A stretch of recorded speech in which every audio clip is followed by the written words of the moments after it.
Hello everyone, my name is Jatin और I welcome you to SSC with inspector Jatin. I hope you all are doing fantastic. इस video में हम लोग एक बहुत ज़्यादा इंपॉर्टेंट चीज़ के ऊपर बात करने वाले हैं, जो कि एसएससी सीजीएल 2024 का पोस्ट प्रेफरेंस वाला फॉर्म है। क्योंकि अभी मैंने हाल फिलहाल में देखा कि बहुत सारे ऐसे कमेंट्स आ रहे थे जहाँ पर आप लोग बोल रहे थे कि और डिफरेंट पोस्ट के बारे में बताइए या फिर थोड़ा गाइड करिए कि पोस्ट प्रेफरेंस वाला जो फॉर्म है हम किस तरीके से भरें।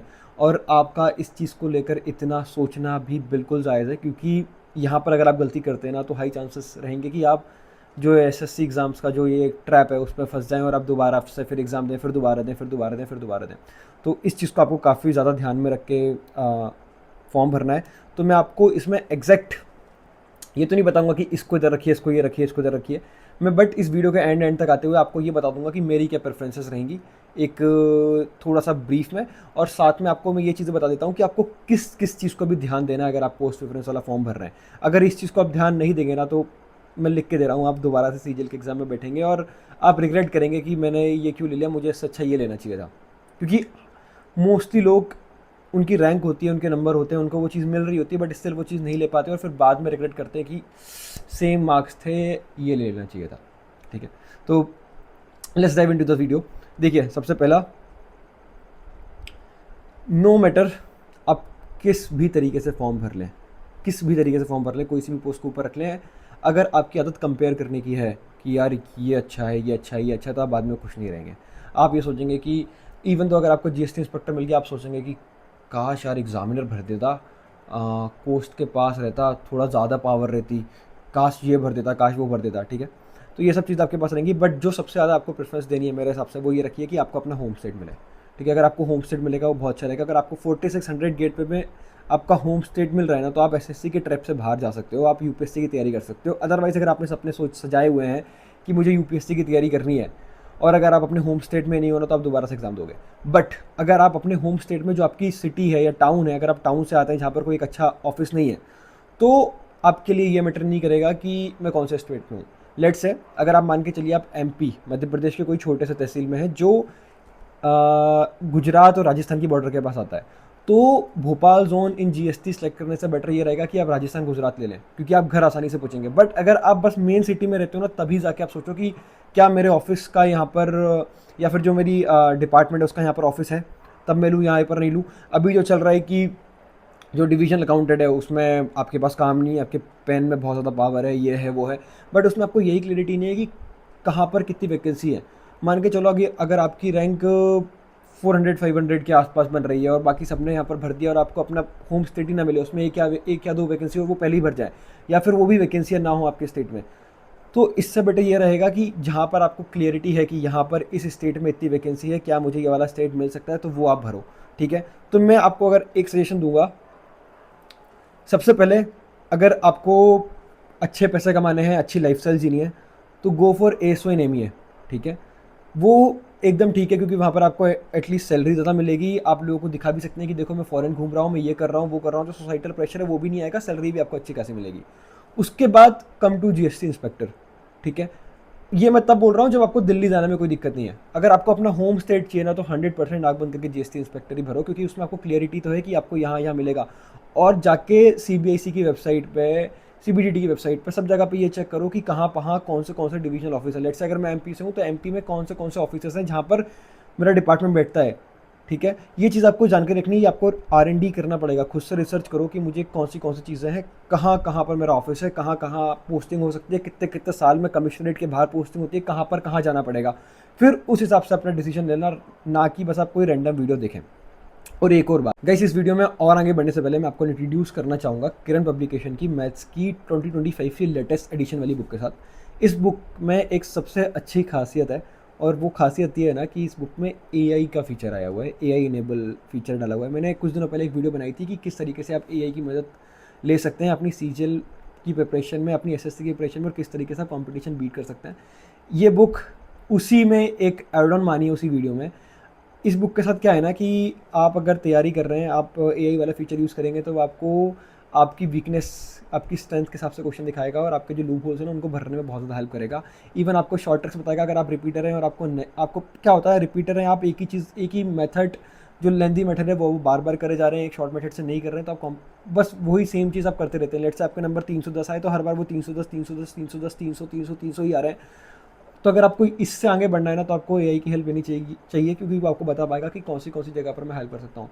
इस बुक में आपको टाइप वाइज क्वेश्चन मिल जाते हैं, चैप्टर वाइज क्वेश्चन मिल जाते हैं, हर क्वेश्चन का शॉर्ट सोल्यूशन, डिटेल सोल्यूशन, सारे डिटेल सोल्यूशन मिल जाते हैं, प्रीवियस ईयर के क्वेश्चन मिल जाते हैं, जिससे आप अपनी तैयारी को बहुत अच्छी तरीके से कर सकते हैं। सो जाइए, डिस्क्रिप्शन में इस बुक का लिंक दिया हुआ है, वहाँ से आप इस बुक को खरीद सकते हैं। जो ASO CSS चल रहा है, ASO CSS अगर आप ये सोच कर ले रहे हैं कि आपको दिल्ली में रह के यूपीएससी की तैयारी करनी है, तो आप एक बहुत बड़ा ब्लंडर कर रहे हो, क्योंकि आप आजकल यूपीएससी की तैयारी कहीं से भी कर सकते हो, और अगर आप दिल्ली में रहोगे तो आप यूपीएससी की तैयारी और नहीं कर पाओगे, ये मैं आपको बता रहा हूँ। बहुत कम लोग दिल्ली में रह के जॉब के साथ यूपीएससी की तैयारी कर सकते हैं, क्योंकि उधर इतने डिस्ट्रैक्शंस रहेंगे आपके पास, और इवन आपके पास काम इतना सारा रहेगा। अगर आप दिल्ली के नहीं हो तो आप वहाँ पर नहीं कर पाओगे। कभी आपको लगेगा कहीं रूम चेंज कर लेते, कभी आपको लगेगा ये, कभी आपको लगेगा वो, 50 चीज़ें रहेंगी। इससे अच्छा होम स्टेट में लेके ऑनलाइन कोर्स लो, वहाँ पर पढ़ाई करो, घर पे घर का खाना मिलेगा आपको, आपके मम्मी पापा के पास रहोगे, उनकी देखभाल कर पाओगे, वो भी आपका ख्याल रख पाएंगे, तो सारी चीज़ें अच्छे से मैनेज होगी। जिस तरीके से आपकी तैयारी चल रही है ना, उस तरीके से आपकी तैयारी चल पाएगी, ठीक है। और ये सोच के मत आना कि इस वाली पोस्ट में इतना पैसा, इस वाली पोस्ट में इतना पैसा, उस वाली पोस्ट में इतना पैसा है, इतना यूटीएम मिलेगा, उतना यूटीएम मिलेगा। यूटीएम के लिए आ जाओगे, अभी आपकी एज बहुत ज़्यादा कम है, कहीं अगर आप फंस आ गए तो आपका पूरा करियर बर्बाद हो जाएगा, जो आपके सपने हैं ना वो सारे टूट जाएंगे। तो मैं आपको बस यही बोलूँगा, जो अभी सोचो ना कि मैं आगे क्या कर सकता हूँ, या फिर ऐसी क्या और हॉबी रहेगी जिसको मैं मोनेटाइज कर सकता हूँ, ठीक है, या ऐसा जो मेरा फ्री टाइम रहेगा उसमें मुझे क्या करना है, वो चीज़ें सोच के आओ। ये मत सोच के आओ कि यार यहाँ पर ज़्यादा पैसा तो मैं यहाँ चले जाऊँ। ये देखो कि आपको फ्री टाइम कहाँ मिल रहा है, जहाँ पर आपको एक नई स्किल सीख पाओ। और ये सोच के मत आना कि मैंने एक सरकारी नौकरी अगर एक बार ले ली तो बस मैं कुछ भी नहीं करूँगा। आपको अपस्किल करना पड़ेगा, अदरवाइज़ आप हमेशा एक कॉन्स्टेंट फियर में बैठे रहोगे, ठीक है, कि अगर कल को कुछ हो गया तो फिर व्हाट, है ना। तो सारी चीज़ें मैनेज करके सोच के आना। बाकी अब मैं बात करता हूँ कि आपको आइडल अपनी प्रेफरेंस क्या रखनी चाहिए। देखिए, अगर आपको होम स्टेट में रहना है तो फिर जीएसटी इंस्पेक्टर, एएसओ कोई भी मत भरो। अगर आपको दिल्ली जाने में कोई मतलब अगर आप एमईए तक जा सकते हो, पर उसमें क्या रहेगा ना कि आप फैमिली के पास बार बार नहीं आ पाओगे। लेट से मान के चलो कि 2-3 साल के बाद जब आपको आपकी फॉरेन पोस्टिंग आएंगी और फिर आपको घर आना है साल, जैसे अभी क्या होता है कि आप वीकेंड टू वीकेंड घर चले जाओगे। इवन तो अगर आप जीएसटी इंस्पेक्टर हो, कुछ हो, तो आप सैटरडे संडे भी अपने घर जा सकते हो, बट एमईए में नहीं जा पाओगे। बट अगर आप सोच रहे हो कि मुझे वैसी लाइफस्टाइल चाहिए, मुझे सोशल मीडिया पर दिखाना लोगों की अच्छा मैं यहाँ घूम रहा हूँ, वहाँ घूम रहा हूँ, तो आप जा सकते हो। अदरवाइज आपको नॉर्मल भोकाल बनाना है कि अच्छा ठीक है मैं यूनिफॉर्म पहना हुआ हूँ, आपके रिश्तेदार वगैरह देखें तो go with GST inspector, 3 star देखेंगे, वो लोग भी खुश रहेंगे, ठीक है। आप घर भी आ सकते हो, फैमिली लाइफ सब कुछ चीज़ें आप अच्छे से मैनेज कर लोगे। फिर इसके बाद बाकी एसओस भर लो अगर आपको दिल्ली जाने में दिक्कत नहीं है। बाकी जो सब इंस्पेक्टर हैं, ईडी, सीबीआई, यहाँ पर काम बहुत ज़्यादा है, आप आगे की तैयारी नहीं कर पाओगे और थोड़ा सा फ्रस्ट्रेटेड रहोगे, क्योंकि हमेशा आपके पास ऊपर से ज़्यादा प्रेशर रहेगा। दो कहने में बड़ा अच्छा लगेगा कि आप सीबीआई में हो, ईडी में हो, बट मैं आपको ये चीज़ बताना चाहता हूँ, मुझे 1 साल हो गया है, हार्डली ऐसा होता है कि आपको लगता है कि यार इस मूवमेंट में मुझे मेरी पावर की ज़रूरत थी, ठीक है। मतलब मेरे पास बस दोस्तों के कभी का कॉल आ जाते हैं कि इन्होंने पकड़ लिया, यहाँ से छुड़वा दो, यहाँ से छुड़वा दो, वहाँ से छुड़वा दो, मतलब ट्रैफिक सिग्नल में पकड़ के, बस आपको वही लगेगा। और उस चीज़ के लिए मेरे हिसाब से आपको अपने लाइफ के साथ कॉम्प्रोमाइज़ नहीं करना चाहिए, ठीक है।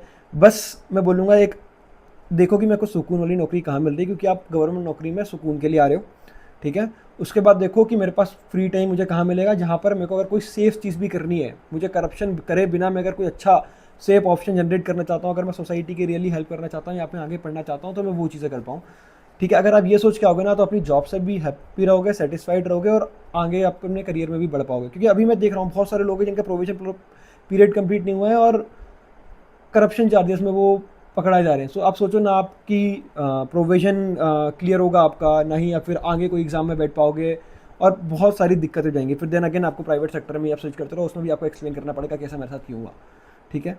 सो ये चीज़ें सोचो, अगर आप कोस्ट के पास हो, if you are from Kerala, Telugu और तेलंगाना, एनी अदर रीजन, तो आप ये भी कंसिडर कर सकते हो कि क्या मैं कोस्ट के पास आ सकता हूँ। अगर आपको कोस्ट मिल रहा है तो दैट्स गुड, ठीक है, क्योंकि आप वहाँ पर शायद कोस्ट वालों के लिए ज़्यादा रिस्पेक्ट मानी जाती है। जैसे अगर आप if you are in PO हो तो ज़्यादा, एग्जामिनर हो तो ज़्यादा ठीक रहेगा। बाकी आपको एक फाइनल चॉइस बनानी है, मैं बोलूँगा कि बस बैठो मत रहो, R&D करो, पता करो कि मुझे कौन सी पोस्ट चाहिए, ठीक है। फॉर मी, मैंने बताया आपको कि सबसे पहले अगर भरना है तो एमईए भर सकते हो, उसके बाद जीएसटी इंस्पेक्टर भरो, फिर उसके बाद इनकम टैक्स इंस्पेक्टर भरो, ठीक है।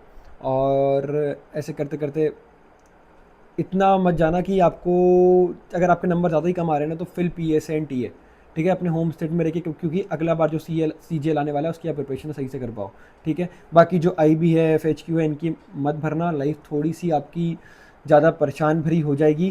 एंड एकदम गवर्नमेंट नौकरी के बाद भी आपको बस वो एक नॉर्मल क्लर्क वाला फील आएगा। अगर आप कोई भी ASO ले लोगे, अगर आप ASO CSS हो, तो आपको बस ऐसा लगेगा कि यार ये क्या क्लरिकल वर्क कर रहा हूँ, कोई ज़्यादा आपको मज़ा नहीं आने वाला है, आप नौकरी से अनसेटिस्फाइड ही रहोगे।